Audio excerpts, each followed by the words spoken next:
All right, ladies and gentlemen, you are locked on Falcons. I'm your host, Aaron Freeman, and today we're talking about the free agents the Falcons could and should sign later this summer to bolster themselves in the trenches, as well as talking with NBC Sports EDGE's Thor Nystrom on his thoughts on Desmond Ridder. You are Locked On Falcons, your daily Atlanta Falcons podcast. Part of the Locked On Podcast Network, your team every day.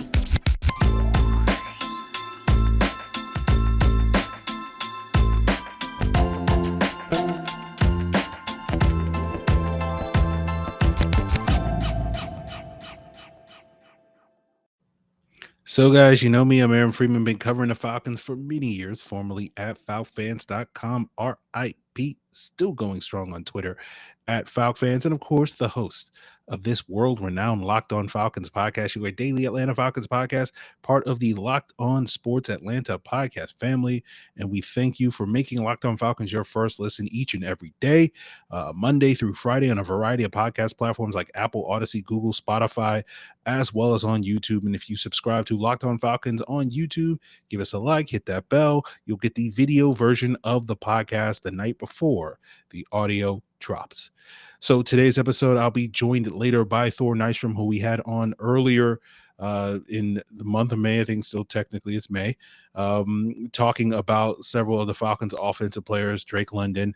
Today we'll be talking with Thor about Desmond Ridder. Later in the next month in June, we'll be talking with him about Tyler Algier. But until we get to that conversation with Thor, the bulk of today's episode will be spent me talking about some additions that the Falcons could, should, we'll see, make, along the offensive and defensive lines. And this has been a subject that, if you've been a regular listener to this podcast the last several months, you know that I felt like the Falcons' biggest weakness has been their offensive line play in 2021, and it feels neglectful in a lot of ways for the Falcons to kind of ignore this position group as much as they have. They've had modest additions, but it feels like there's one big move, especially on the defensive line, that they should and could be making. And, these moves could be coming as early as post June 1st. So as early as Thursday, June 2nd, where we could see a number of roster moves around the league, including here in Atlanta, potentially with the release of Deion Jones, the Falcons linebacker. But, we will see some activity probably potentially around the NFL with signings and cuts over the next few days and or weeks. And we'll see if the Falcons will be part of one of those teams in that movement, I guess you could call it, making some of these moves. But there was a move made today that does kind of affect the Falcons, and that was the signing of Akiem Hicks on a one-year deal to the Tampa Bay Buccaneers. And Akiem Hicks was one of those players that we talked quite a bit about over the last couple of weeks as one of these players that could do a lot to help the Falcons. We know that Akiem Hicks was certainly on the Falcons' radar because all former Chicago Bears, thanks to general manager Ryan Pace, are on the Falcons' radar. But you know what? I'm not losing any sleep over losing Akiem Hicks. He was old. He's 32. He's injury prone. I'm not bitter that he chose our division rival Tampa Bay Buccaneers. And in fact, this is a blessing in disguise, right? Because the person Ryan Pace is really after is Eddie Goldman, the other former Bear, the player that played next to Akiem Hicks the last couple of years. He's 4 years younger than Akiem Hicks, doesn't have an injury history, although he did sit out the 2020 season due to COVID. He was released by the Bears this offseason, has had a couple of down years recently, basically since he got paid like 2-3 years ago.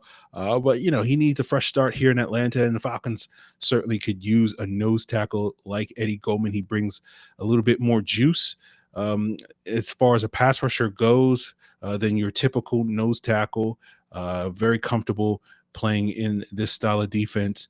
That Dean Pease is going to deploy because he played, under Vic Fangio in Chicago, Chuck Pagano there, Ted Montesino was outside linebackers coach there, all that various stuff. So, I feel like, the Bucs kind of did us a favor by signing Akiem Hicks, and now we can just go out there and get Eddie Goldman. Maybe we go out there and get Ndamukong Suh as well, now that he's no longer an option for the Bucs. Although I know I think it was the Browns. I saw a report earlier this week that said that they're sort of pursuing him, or maybe they were one of the teams that were pursuing him. But there's another team that's out there in the Ndamukong Suh sweepstakes. So I'm not expecting the Falcons to outbid them. Instead, I think a lot of people would rather going for an older veteran, arguably declining veteran like Ndamukong Suh, thus leading to Akiem Hicks' signing by the Bucs today. They would get someone a little bit younger, someone like Larry Ogunjobi, who's also like Eddie Goldman, 28 years old, was picked up by the Bengals last offseason to upgrade what was a league worst pass rush. Similarly, the Falcons could fall in the same vein, looking to upgrade their league worst pass rush. Larry Ogunjobi signed with Ryan Pace's former team earlier this offseason, signing I think it was a 3-year, $40 million deal. He failed his physical. I don't know exactly what was the mechanism behind what injury he was dealing with that led to that failed physical, but now he's still available out there on the open market. But to be honest with you, I think there's two compelling reasons why I would be reluctant if I'm Ryan Pace to, put one over on his replacement in Chicago by trying to steal Larry Ogunjobi away. And the first reason is the biggest reason is you can't have a guy named Ogunjobi and Ogundeji on the same podcast. You guys know how much I trip up my words on this podcast, and trying to keep those two guys straight on the Falcons would be nearly impossible. I'll say Ogunjobi when I mean Ogundeji. I'll say Ogundeji when I mean Ogunjobi. It's just going to be a whole mess, and I think the Falcons would do the world a great service by avoiding that potential conflict. The other real issue, I'm being sarcastic, guys, or am I? But the other real issue with signing Larry Ogunjobi is similar to the issue you saw last year with Grady Jarrett. Ogunjobi spent the bulk of his career playing 4-3 defensive tackle, right? And he's much more of that attacking, disruptive player. And we saw how Dean Pease's scheme, asking his guys to be a little bit bigger and hold the point of attack rather than sort of penetrating and being disruptive, didn't necessarily go well for Grady Jarrett. So you do wonder if it's going to go particularly well for someone like Ogunjobi, who's had his most success playing in that style of defense. So that would be the one question. But even if the Falcons don't go after Ogunjobi, they don't go after Eddie Goldman, there's still plenty of veteran D linemen out there available in addition to Ndamukong Suh. You got, more pass rushing guys like Malik Jackson, Sheldon Richardson, again, although those guys are more 4-3 disruptive guys, but they could be pass rushing specialists, especially given that Jackson and Richardson are more advanced on the wrong side of 30. You got nose tackles like Starla Tulele, Linval Joseph, Steve McClendon, Danny Shelton, and Brandon Williams, who also has a connection with this coaching staff, having played in Baltimore while Dean Pease was the defensive coordinator there. So those are some of the guys that I would love to see this team add to beef up their defensive line, maybe get another pass rusher. We know Grady Jarrett and Carter and Ebiketie, Ogundeji keeps popping in my brain. That's why I don't want to see this move happen. It's already ruining this podcast already. But we know those three guys are going to do the bulk of the pass rushing. But, getting another guy in there wouldn't hurt the Falcons to try to upgrade what was a league worst pass rush. But I think more importantly, you want to beef up this run defense. Like as good as I hope and Anthony Rush and Taquan Graham and Marlon Davidson and Vincent Taylor are going to be this season, I don't feel like that's going to be enough if you really want to clamp down on some of these rushing attacks that we are certainly going to face early in the season. And if you want to maximize the season, you're going to have to beef up the run defense a little bit more. But speaking of beefing up the run defense, let's talk about beefing up the run offense as we continue today's Locked On Falcons and flip the script and talk a little bit more about the offensive free agents the Falcons could sign on the interior offensive line to upgrade that position group.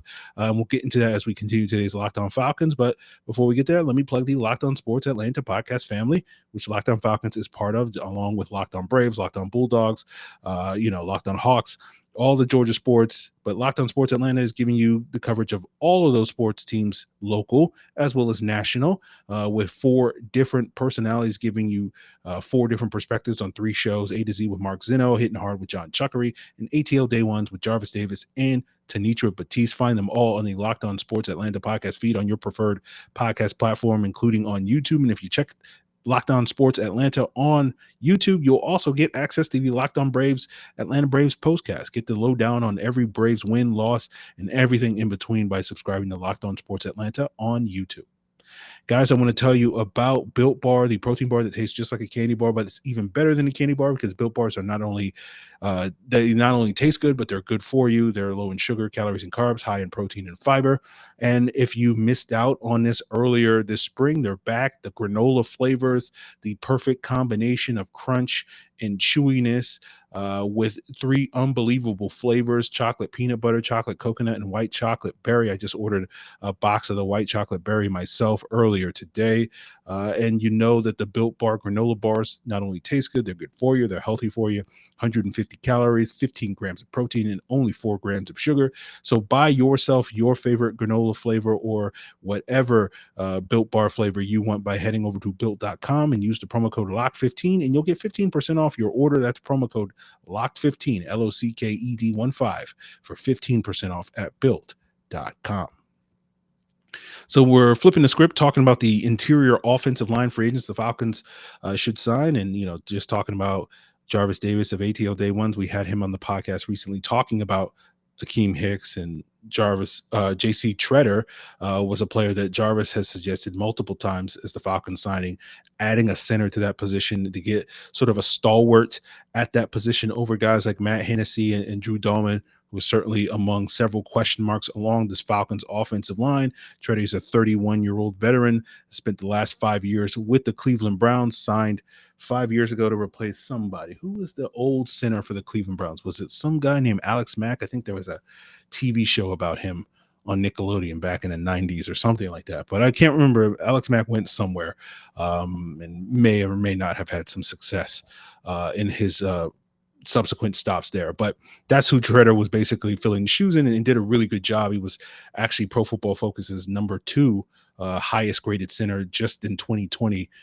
He's also the president of the NFLPA. So if you're invested in labor negotiations, JC Tretter is the guy for you. But in addition to JC Tretter, the Falcons go out there and get a number of veteran centers like Matt Paradise, Trey Hopkins, Nick Martin. They also could use some free agent guards. Ode Abuche, Quentin Spain make a ton of sense. Guys that have experience starting left guard, guys that have experience in this outside zone scheme. You also have Nick Easton, who the Falcons worked out, I think, back in early March, who's got some connection to Terry Fontenot from the days in New Orleans. Personally, I would much rather see the Falcons go after someone like Abuche in Spain, because I feel like those two guys, if you sign those guys will wind up winning the starting job. I don't know if Easton's really that. I think he's more of a depth piece than a guy that definitely would come out and outcompete Jalen Mayfield. He should, theoretically, because Jalen Mayfield's not particularly great, but I don't know if that's going to be the case. And I think really at this point in time, whether we're talking D-line or talking offensive line, you kind of want to sign guys that can come in right away, that are not just being brought in for competition, similar to what the Falcons did several years ago when they signed Dwight Freeney back in 2016, worked him out in May, brought him in on the eve of training camp. And so, that's why I would probably prefer guys like Abuche in Spain over someone like Easton, who I think can certainly compete and win the starting job for the Falcons, but is not a guy that I would just automatically say, oh, he's a plug and play starter for you, given that he wasn't really that these last couple of years and has struggled when he's been asked to do that as a full-time starter back in his days in not only New Orleans, but also in Minnesota. But, whether the Falcons go guard or go center, I think center makes a ton of sense, even though it's not necessarily the most pressing need on that group. The left guard position is much more pressing, but we talked with Jarvis Davis about this, when he was most recently on a week ago. And the argument for signing a center when you have a young developmental quarterback like Desmond Ridder, you want to have that veteran guy, because one of the benefits that he brings is sort of taking some of the load off of that young quarterback, particularly when it comes to blitzes and protections and calling out the blocking scheme, and someone who's well versed in that can sort of lighten the load for the quarterback. That Desmond Ridder or Felipe Franks or whoever you think is the Falcons' future quarterback, CJ Stroud, Bryce Young, is going to have a lot on their plate. And sort of the more that you can take off of that, which goes back to the theme we had on yesterday's episode, talking about the importance of the running game. And again, if you can, have productive offense without having to throw the football, that's beneficial to your young quarterback. So everything, whether again it's Desmond Ridder or a future young quarterback, the Falcons should be in the market for doing everything they can to help that player have success. And I think signing a veteran center makes a ton of sense. You've seen several teams do this in years past. I mean, when the Falcons signed, who was it? Who was that guy they got from Cleveland? The Nickelodeon guy, Alex Mack. Yeah, sorry. I don't know why I'm being sarcastic, guys. We're just having fun on a random Tuesday. But when the Falcons signed Alex Mack, it wasn't because Matt Ryan was this young, inexperienced quarterback, but learning a brand new system certainly helped Matt Ryan in that regard. But you see this time and time again around the league. The Chargers just did it by signing Corey Linsley last offseason. The Cardinals did it with Rodney Hudson. The Bills did it a few offseasons ago with Mitch Morse. The Titans actually did it when they signed Ben Jones from the Houston Texans years ago in Mariota's, I think, second NFL season. So it totally makes sense. We see teams do this all the time. And so whether the Falcons do that, it makes a ton of sense given who, the likelihood that they're going to have a young quarterback, taking reps this year, next year, and throughout the next several years. So again, makes a ton of sense for the Falcons to get that player. And I think the reason why you kind of want to push the Falcons to do that now as opposed to wait, because some of you might sit here and think, and I often think like, oh well, next year they have a lot of money to spend due to the cap space. Why not just go out and get that guy next year after they get a year to evaluate Ridder, or whether or not they're in the market to go get a CJ Stroud or Bryce Young or whoever the case may be. And that makes total sense as well. Like there's no rush. It's not like the Falcons, Super Bowl window is about to close or anything like that. But when the interesting thing about that is that when you look at the free agents available in next year's free agent class, at least the impending free agents as of today, we'll see what changes in the next 9 months, but it's not a great group, right? It's like the best guy out there is Eric McCoy for the Saints. And then after that, it's Bradley Bozeman with the Panthers, Connor McGovern with the Jets, Garrett Bradbury with the Vikings, and John Feliciano with the Giants as sort of the quote unquote proven starters. And a lot of those guys are kind of journeyman, low level starters in whatever case outside of McCoy. And whether or not he hits the open market remains to be seen. We know the Saints love to spend money, even when they don't have the money to spend. And so that kind of not only is how the center position looks, but a lot of positions potentially that I've looked at, where you could imagine the Falcons, addressing some of the holes currently on the roster, or what some of the things that you're projecting could be holes on the roster going into next March's offseason. Next year's free agent class isn't that great. And so it'll be interesting to see how, what changes over the next 9 months. But, my initial looks at the free agent class, it seems like the Falcons, given all their cap space that they may have, and estimates range between like 40 million and 100 million depending on who you talk to, but it may be a situation where the Falcons are kind of like the Jaguars this past year, where they're paying a whole bunch of mid-tier free agents, overpaying for these guys just because next year's free agent class. So I think when it comes to being like, oh well, we'll just be able to find this player next year in free agency, a lot of these positions, I don't know if that's going to be as compelling an idea, compelling a strategy. So I think that's another reason to justify signing someone like a JC Tretter or any other veteran center like a Trey Hopkins or Nick Martin or Matt Paradise, this summer as opposed to later. So certainly we'll just sort of have to see how that develops. We'll have to see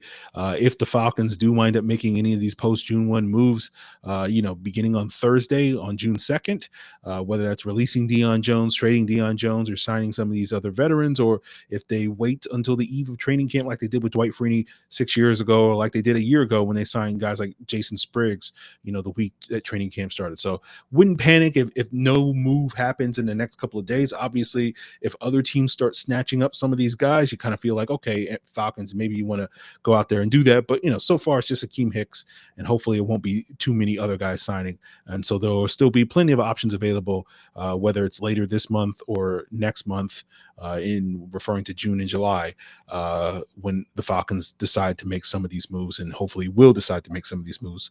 But that will do it for us here on Trench Talk on today's Locked On Falcons. But the rest of today's episode, we'll have Thor Nystrom of NBC Sports EDGE talking with us about Desmond Ridder As I said earlier in May, he came on to talk about Drake London. We'll have more from Thor later in June on Tyler Algier, but today he'll give us his thoughts on Desmond Ridder's potential, how he compares favorably to Marcus Mariota, as well as comparisons to Matt Ryan. And we'll get into all of that with Thor as we continue today's Locked On Falcons, guys. But before we get there, have an important favor to ask you. Looking for you guys to take an audience survey to tell us what we can do to make your favorite Locked On Falcons, or whatever your favorite Locked On podcast is better. And all you have to do is go to lockedonpodcast.com/survey. And it's not going to take too much time. And if you take everybody that completes the survey will qualify for a chance to win one of 10 gift cards, $100 gift cards from Ticketmaster. So go take that audience survey at lockedonpodcast.com/survey. Thank you for your help. And guys, I also want to tell you about BetOnline, the #1 source for all your sports betting needs and info. Whether you're looking for the latest odds, contests, or player props, BetOnline has it all. And speaking of player props, you can make some prop bets on NFL stuff. Marcus Mariota, comeback player of the year. Arthur Smith, coach of the year. Drake London, offensive rookie of the year. Thus, only just a dip into the pond. There's so much more to bet on at betonline.net. In addition to NFL props, you can bet on baseball, basketball, hockey, golf, UFC, boxing, esports, your favorite Vegas casino game. So head on over to the website at betonline.net to check out more of the trends in action. BetOnline, where the game starts. Now, here with Thor Nystrom, senior content creator for NBC Sports EDGE, and want to talk to him a little bit about another Falcons draft pick in Desmond Ridder. I know you compared Ridder to Marcus Mariota, the Falcons' current starting quarterback, in your quarterback rankings. You said that Ridder had the makings of being a low-end starter, a high-end backup. Does your assessment of him in that regard change a little bit now that he's been drafted by the Falcons, or do you still see him in that way? I still see him in that way, but I think it was a really good fit. It was interesting that the Marcus Mariota Ridder thing, I had like this eureka moment in I forget if it was in February or March, but where it was like, oh my gosh, it's like, Einhorn and Finkel and Einhorn, where it was like, he is the exact same. And I hadn't been thinking about it before because of the collegiate offenses they came out of. Mariota played in that breakneck system at Oregon, whereas Ridder, is more of a pro style. I don't want to say risk averse because they certainly took a lot of deep shots to Alec Pierce, but Cincinnati, one of their mandates was don't turn the ball over. And, they didn't play at nearly the tempo as well. But, I was looking at their athletic composites. They were basically identical. And then also the way that their games manifest, outside of the schematic stuff, I thought it was pretty similar. And I think it's going to be similar in the NFL. So, and then it was funny. I heard that Ridder later compared himself to Mariota, and that had become more ubiquitous. And then it's hilarious that the team that had Marcus Mariota ended up drafting him. He's a threat to Mariota. They're very similar quarterbacks. But Ridder, the one thing we talked about with him heading into the draft was he's probably the most pro ready of these guys, either him or Pickett. To be honest with you, I prefer Desmond Ridder to Kenny Pickett. I had Ridder third. I had Kenny Pickett fourth. I think he can do a little bit more stuff. The athleticism, certainly. Ridder out of the pocket, he's not going to make people miss. His athleticism, it's north-south, not east to west, but he can steal 10 yards really quick. And unlike, for instance, Matt Corral, a guy in this class who liked to run around but is not, how would you say, sometimes he doesn't make the correct decisions as far as sliding. Like Matt Corral, you're going to have to nail him to get him down. But he got banged up because of that in college. Ridder is much headier about that stuff in terms of getting down, not getting nicked up or whatever. So, I think he's going to come in and compete right away. I'm not sure that he'll start right away, but it wouldn't surprise me at all if he starts games this coming season. Now, you talk about Ridder's headiness, and that was kind of the thing I observed watching him. Like, he feels like a kind of, we use this term pejoratively, but he feels kind of like a game manager type of quarterback. But like that certainly has a place in this league. I guess my main concern with Ridder moving forward is I don't know right now if the Falcons roster is built up enough to maximize that type of quarterback? Where do you sort of land on that sort of topic? I think that's fair. Yeah, I think with a team that has a really, really good surrounding or supporting cast, I feel like when he, whenever he reaches his ceiling here in a couple years, I feel like that's a team that could contend for sure. Because again, like what you get with him, he's not going to make mistakes. He doesn't make unforced errors. There's quarterbacks in this class, a lot of them that do make unforced errors. Desmond Ridder just categorically doesn't. He's fine just rolling it over to the next down. The other ubiquitous comp for him, it was funny. It was Alex Smith. And that one doesn't fit as close for me. But what does is the aspect of Alex Smith's game, like the thing about, not taking any unnecessary chances, essentially. And so, I think as a caretaker, yes, that works. You also are going to get to steal yards, as far as the dual threat thing, right? So that's a little bit different than Smith as well. But I think you're right. I think that read is correct. I think for me, like with Ridder, I just sort of think throughout his career, he's going to be one of those guys who's like between like the 22nd best quarterback in the league and like the 42nd. He's going to sort of exist in that phylum. I don't see him being much worse than that. Because again, he's not going to make the mistakes. He makes the correct reads when he's got the one-on-one shot. He can get the ball. He doesn't have a bazooka, but he can certainly get the ball down the field. And then, again, like if all the options are taken away, he absolutely has that ability to steal the 10 yards. So there's a lot to like about his game. I just don't, in my opinion, I don't think he's going to be like a superstar in the NFL. Yeah.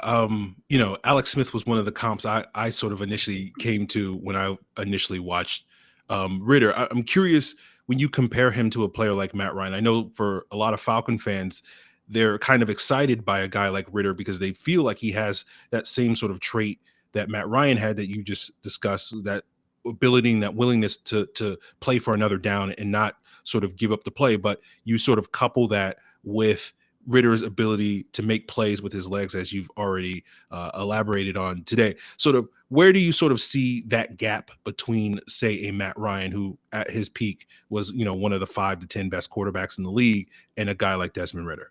Yeah, the thing that Ryan had over him, it was the accuracy to all sectors. Of course, Ridder's got, his legs, which Matt Ryan never had. But I will say that the accuracy is the bugaboo with Ridder. It always has been. But there's a couple things that are positive, like we're moving in a positive direction. A year ago, like every summer, I do like I do this like scouting series where I dive into the quarterback class. And so when I dove into Desmond Ridder last summer, I ended up I had him ranked. It was either quarterback 8 or quarterback 9, something like that. And I comped him to Brett Hundley because I had noticed a propensity in his game, watching Cincinnati, and then also in his statistical profile that strikingly reminded me of Brett Hundley. And what it was Brett Hundley, the huge red flag about Brett Hundley coming out of Houston, or it should have been a huge red flag, should have been a bigger one, was over 60% of his passes that he attempted in college were within 10 yards of the line of scrimmage or behind the line of scrimmage. And yet his accuracy numbers were never awesome, even so, right? And Desmond Ridder, prior to last year, it was he was right around 60% of his passes were within 10 yards of the line of scrimmage. This past season, he cut that number down to it's 53 off the top of my head, something like that, which is more in line with Kenny Pickett. Kenny, that was sort of Kenny Pickett's percentage within 10 yards.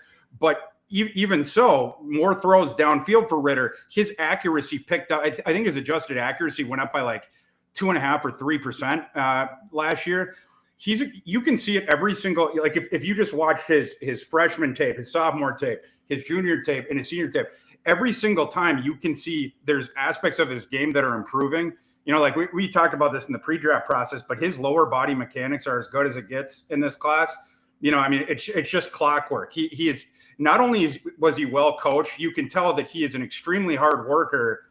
And also, I guess there's an element of self-awareness there, because there's some quarterbacks or, anyone, players at other positions who don't have that awareness to be this is a weakness in my game that needs to improve. It needs to improve.